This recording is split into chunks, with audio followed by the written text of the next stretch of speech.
So I saw this video posted by Mark Bell, and it was reposted. I'm not sure the original post was. It's a repost of Marv Marinovich talking about the difference between athletes who train strictly with weights and those who have a more athletic build, and his time as a scout in the NFL, I believe, with the Oakland Raiders, and how that affected his player selection and what he found with scouting.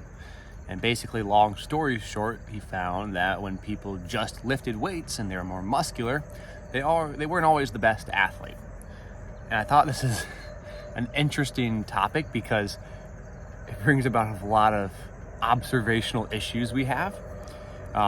Just simply, if we're going to play the observation game, there's a classic line. I'm not sure whose line is this, by the way, before I go any further. The amount of evidence you need to refute an argument is equal to the amount of evidence used to support an argument. And so if we're just using observational data with no statistical tracking, no numerical representation of your findings, then I can do the same as well to refute that argument.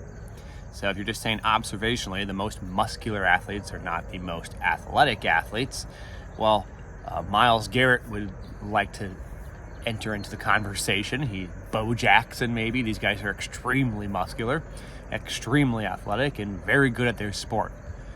I think what Marinovich was trying to say is that the general development of hypertrophy, which is often in lifting culture considered strength, again, it's gotten a little better, but more times than not, people think big muscles mean strong, equates to a more athletic individual. If you're more muscle, you can produce more force. Force makes us move, therefore you're faster. People draw that linear relationship or that cascading relationship. Muscle creates force, force creates motion, motion creates speed, therefore more mass means faster. And that's just not really true. And the issue comes down to a lack of definition. First off, it is the amount of force that you produce that creates motion. That is correct. But that force is relative to the amount of mass you have. It's not just the general amount of force, it's relative force. It's also relative force in the time period at which that force is being produced. If I'm running and I hit the ground, I have a very short period of time to produce lots of force. If I'm squatting, it's very different. The time at which force is being applied is much shorter when I sprint, much longer when I squat. Also, how force is being produced is very different. You have to be kind of silly to even think that sprinting, posturally, muscularly, even how the movement is initiated with an impact, is equivalent to squatting, which is a grounded movement in which you on-rack a weight. The movement starts with large tension and ends with large tension. There's no form of relaxation or joint coupling in terms of motion in different joints having to synchronize with other joints from, say, the upper body to the lower body. In a squat, it's much more of a controlled pattern in the sense you have hip and knee extension, but we don't have this form of rotation along with some movement of the shoulders and the hands and knees. And just go watch sprinting and go watch squatting, and you can clearly see that they are not the same. So this again comes down to a poor definition, and I call this the game of telephone and strength and conditioning. Marv Marinovich might be repeating something he has seen.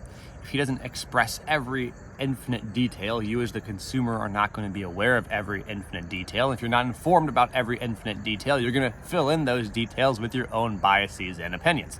Not saying Mark did that, he just made a post, but this is really commonplace in any form of knowledge consumption. We fill in the gaps that we don't know with biases and assumptions, and we don't recognize them as assumptions. We kind of just, because we have majority knowledge, like 70% we understand, we put 30% of assumption in, and then we bundle it all up and say, oh, here's 100% knowledge. Not really true.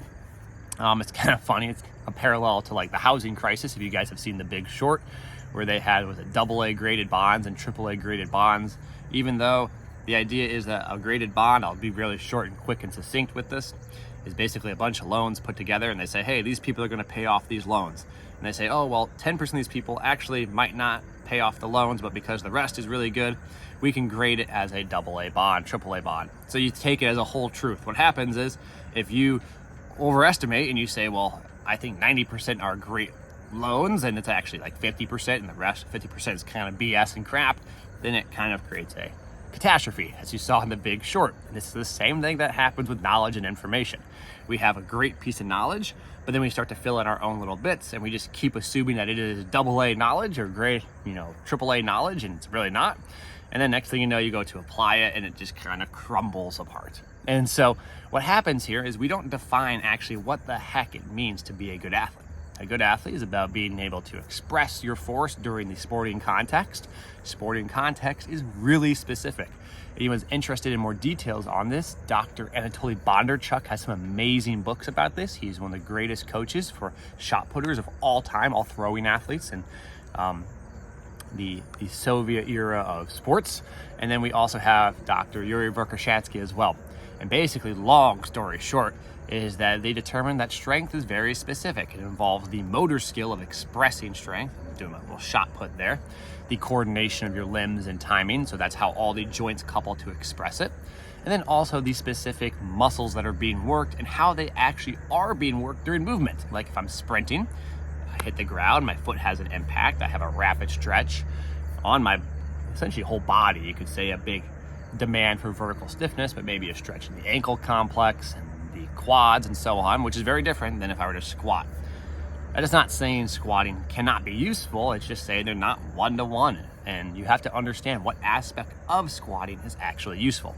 So going back to the Marv Marinovich thing, what happens is he makes a grand blank statement saying more muscular athletes, in his opinion from what he's seen, are not as athletic or good football players as people who are not as excessively muscular. Now let's think about the era in which Marinovich was scouting. The specifics of training didn't really exist like it does now, especially in Western culture. So when you were to look at an athlete, if someone was obsessively training bodybuilding, well, that's a very, very much a non-specific means of developing muscle mass. Because during that time, more mass was assumed to equal more strength and more force. And so you could assume that that individual allocates a lot of time to isolated muscular work. And you only have so much time in a day. They're spending that much time to isolated muscular work that doesn't really have that much yield on the field. Then he's obviously, with that individual, is not maybe doing as much field work. So that's one reason why this might occur. Another reason might occur is if someone's big and muscular and strong, they might be just big and muscular and strong and not technically or tactically as skilled. In the NFL, you have to be very skilled. It's not always the strongest player who wins. It's the player who knows how to run the right plays, be in the right positions. So someone might have been masking their lack of football IQ by just being overly strong and powerful and technically not as sound as they could be. When they get to the next level, being technically sound makes a very, very, very big difference. You can't mask your errors with sheer strength and force outputs. So when he makes that statement, it might not be an incorrect statement. It might be a correct statement from what he observed during that time. He didn't say lifting weights was bad. It was just the excess of hypertrophy and bodybuilding like influence might be a sign that someone might not be as proficient athletically as someone else who maybe pursued a different route. On top of that, someone who maybe isn't as muscular, hasn't spent that much time being muscular because they might just be a freaky athlete themselves. They were so athletic, they didn't feel the need to train. I've ran into several of those before. They're just absolute freaks of nature who I wish I could be one myself. I was that athletic, I didn't need to train. But because they're that athletic, their level of endowment of athleticism is just higher than anyone who's ever going to train and get there.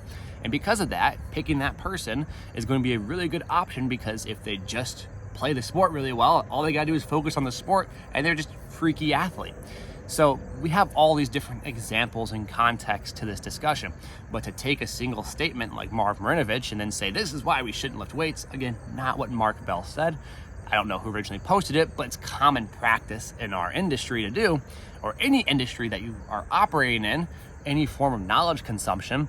and then just run with it and say, oh, this is how it works. It's a little bit of like that, again, putting in some BS and some AA grade bonds where you fill in the assumptions. You don't know actually what Marinovich is saying. Remember, every sentence someone says, there's, especially when it comes to science information and discourse on something that's a complex topic, they're typically, if they're an expert, are speaking upon a large accumulation of evidence and information they've synthesized, and that one sentence actually might be founded on 10 years of interpretation and research.